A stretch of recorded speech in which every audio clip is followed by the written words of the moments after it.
This is Counsel Club. I'm Dr. Ina, and we are talking about guilt.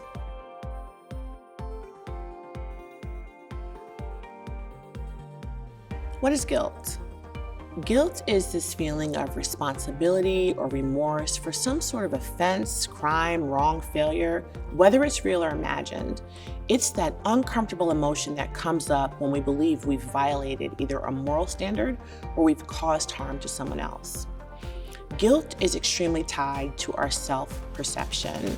It can come from feeling responsible for a negative outcome, or maybe thinking you just haven't met, certain standards or certain expectations. This feeling can lead to a really negative self-perception, where you might see yourself as inadequate or at fault. So in response to guilt, some people might develop a need to control their environment and circumstances to prevent further failures, right? Let's say someone's been attacked or assaulted.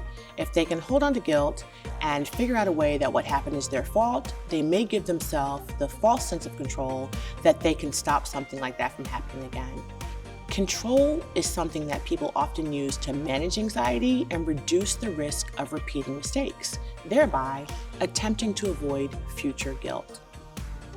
Persistent guilt over time can also fuel perfectionistic tendencies, where there's this excessive need to make sure that everything is perfect so you can avoid criticism and, of course, avoid more guilt. But this perfectionism can lead to this heightened need for control over every single aspect of your life, which we know we cannot control everything. It's not possible. Excessive guilt and persistent guilt can also create this fear of the uncertainty and cause people to be really uncomfortable with any level of unpredictability in their lives. To manage this fear, people will start to try to control as much as possible in their lives because they're seeking predictability and certainty in order to feel secure. The relationship between guilt and control can become cyclical. So guilt leads to a need for control, and when control is not achieved, it leads to more guilt, right? It's a cycle that can just keep on going. This cycle can be really difficult to break without addressing the underlying issues, things like unrealistic self-expectations or unresolved past events. A lot of times when there's persistent guilt, there's a deeper psychological issue happening, like an anxiety disorder, an obsessive-compulsive tendency, or maybe even unresolved trauma. So therapy and counseling can help address these underlying issues, can help people understand their fear, manage their guilt, and really dive into this need for control more effectively. If we're able to understand and address the root causes of guilt and the subsequent need for control, we can start the process of breaking this cycle and promoting healthier coping mechanisms. Feeling guilt can also teach us a lot about ourselves. It's not always bad, right? So think about your values and beliefs. Guilt often comes up when our actions conflict with our personal values and beliefs. If you're feeling guilty, it can be a sign that something you did goes against what you believe is right or important. And this is good information to have about yourself. Guilt can also help highlight the standards that we set for ourselves.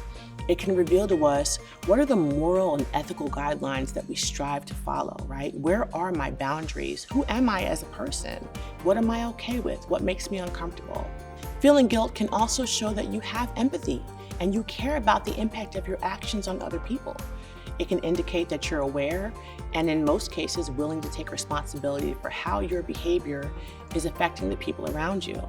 Feeling guilt can also help highlight areas where we need to grow or we need to change. It might highlight behaviors or patterns that need adjustment and just guide us towards becoming these better versions of ourselves. Guilt can also be a signal that you are looking for forgiveness, either from others or from yourself.